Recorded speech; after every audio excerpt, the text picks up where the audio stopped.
I'm Mike Sullivan, and today we will answer a question from a viewer. The question pertains to using one of these heavy whippy types of clubs, and what he asks is, how specifically can this club help you improve your swing path to correct your slice?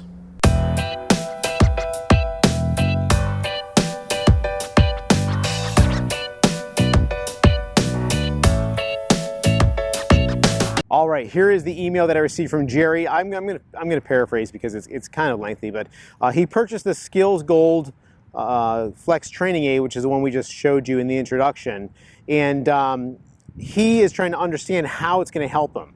He says he does understand that it's an aid to limbering up. However, how does it tell me what I'm doing wrong with my swing? Like if I'm coming over the top or if I'm swinging too fast? Am I turning my hips too fast? You said it helps one's swing path and rhythm. If I'm doing something wrong with the Gold Flex, what am I supposed to feel and or see?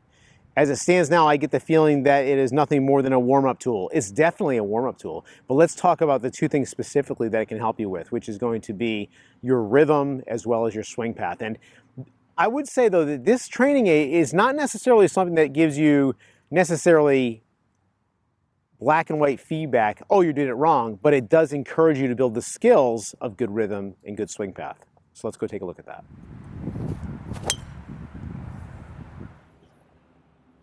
Okay, rhythm and swing path. These are the things that Jerry's asking about with the SKLZ Gold trainer. So let's talk about that a little bit. First off, the rhythm part. Rhythm is really defined as a rhythmical, kind of an equal movement back and forth. So this would be a swing that's got some decent, consistent rhythm to it.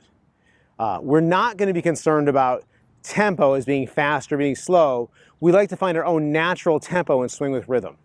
Because this club is very flexible and very whippy, it really does help the player get a sense of swinging with rhythm. It's heavy, and because it's heavy, you're more likely to turn back your shoulders and hips and turn through with your shoulders and hips. So just swinging this will give you a sense and a feeling of whether you're swinging within rhythm or not. And as being somewhat rhythm challenged myself at times, I can attest that if you practice with something like this, you'll get better, but you have to give it a little bit of time. Now, the next thing we want to talk about is the swing path.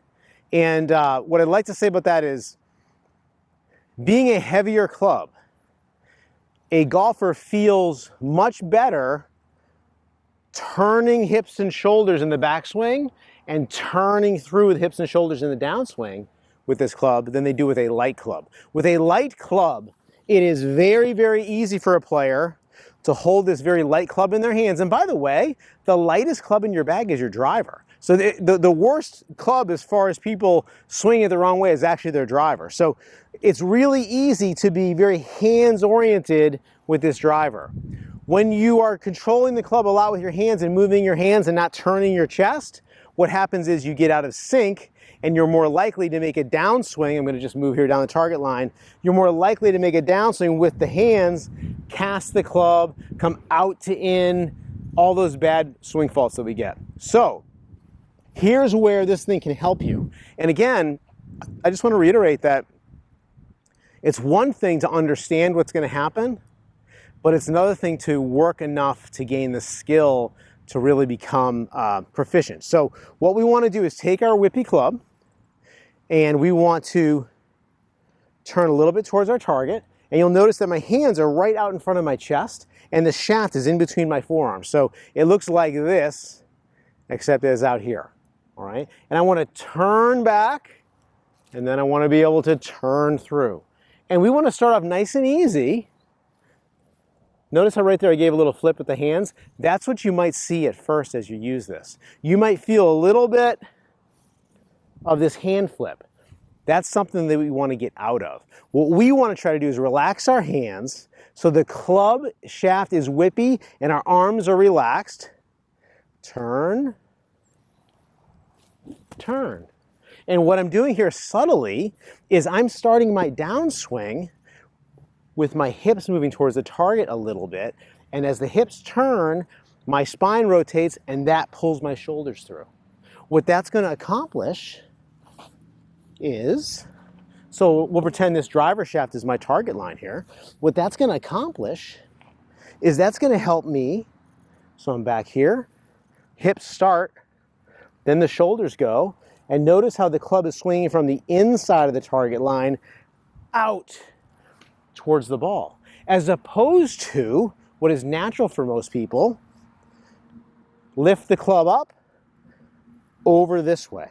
So just putting in some time with this thing and doing the drill the right way. And what you want to do is you want to pay attention to a couple of things.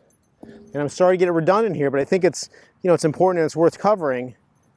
Relax that grip, get started out here, turn back and let the momentum and weight of the club help you turn back. And then as you start your downswing, left hip towards the target.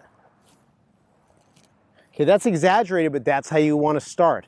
You want to make sure that you're starting that downswing with that left hip moving towards the target and unwinding, creating that chain reaction where your shoulders go, where your hips go, and then your shoulders go. So you've got to put in some time with it. Today is December 1st, even though, boy, the weather's beautiful here. So this winter, put in some time swinging this club. And what I would recommend also is keep an eye on the blur pattern.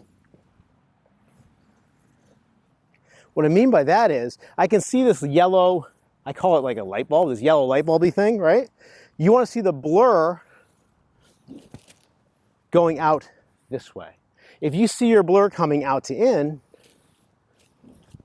and I can kind of see that from up here, you know you got the out to in swing path. So hopefully that answers your question, Jerry. I know a lot of other people have the same exact question, but be patient and remember, it's not about the knowledge, it's not about the training aid, it's really about developing the skills to help you come from the inside to turn that slice into a draw.